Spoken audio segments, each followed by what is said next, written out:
Kwa jina naitwa Himidi Lusa Ntweve, katibu wa Chama cha Mapinduzi wilaya yetu hii ya Urambo. Awali ya yote, kwanza niseme kidogo juu ya chama chetu, Chama cha Mapinduzi.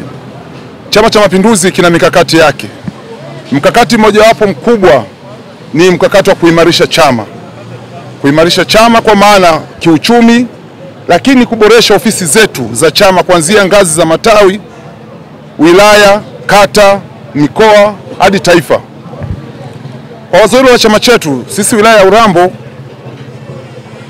kama mnavyoona tumekuwa na ofisi yetu ya chama, ambapo sisi watumishi wa Chama cha Mapinduzi na viongozi wote tumetoka katika jengo hili na tunatumia ofisi hizi.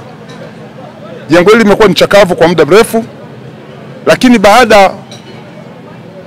ya ule mkakati wa chama wa kuimarisha chama, likiwemo la ukarabati na ujenzi wa ofisi za chama, sisi secretariat ya wilaya tukiwa tumeidhinishiwa na kamati ya siasa ya wilaya, tuliona jambo hili tulianze.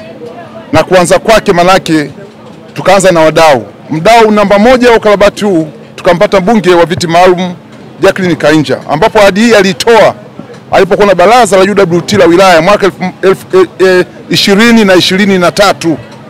Kwa hiyo aliahidi kwamba anakusanya nguvu na hatimaye kabla ya kipindi cha miaka 5 kuisha yeye aweze kuwa amefanya jambo kwenye ofisi ya chama. Na leo hii sisi kama watendaji, sisi kama Chama cha Mapinduzi na kamati ya siasa tumeshuhudia ahadi yake ya ukarabati wa chama, ofisi ya chama chetu. Tunamshukuru sana mbunge wetu wa viti maalum Jacqueline Kainja kwa kukarabati ofisi ya CCM wilaya, na tunaomba Mwenyezi Mungu amuongezee afya njema, umri mrefu, ili aendelee na kudumu na kutusaidia hata siku nyingine. Lakini jambo lingine ni kwamba tumefurahi sana watu wa Urambo, tumefurahi sana wanachama cha Mapinduzi kiwilaya kwa kukarabatiwa ofisi yetu ya Chama cha Mapinduzi. Ni mpango wa kukarabati majengo ya Chama cha Mapinduzi na ujenzi wa ofisi za chama kwa nchi nzima. Na sisi kama wilaya tuna jengo letu zuri na imara kabisa la miaka mingi, lakini kilichokuwa kimepungua ni ukarabati tu ambao tumeuanza sasa.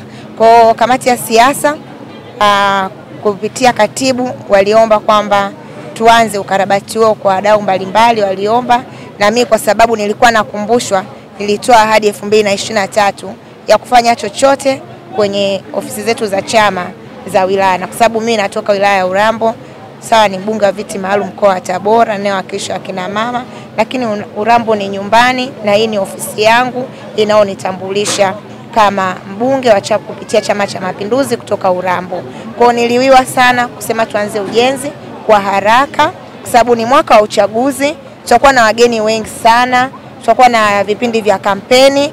Kwa tukiwa tunafanya shamra za uchaguzi, tunapokuwa tunaendelea kupambana kutafuta kura za Mheshimiwa Rais, tukitoka kwenye jengo kama hili ambalo liko vizuri limetengenezwa, hata sisi watafuta kura na tulio nyuma ya Mheshimiwa Rais tunakuwa na furaha na amani vile vile ya kutafuta kura. Lakini gharama za jengo mpaka sasa hivi, kwa sababu ukarabati bado unaendelea na ukarabati ni mkubwa, na tunawaalika wadau mbalimbali waweze, wanachama, wafanya biashara wote ambao tunakipenda Chama cha Mapinduzi, basi tunahitaji kuweza kuendeleza ujenzi. Gharama mpaka sasa hivi tumetumia milioni 12 na laki 6.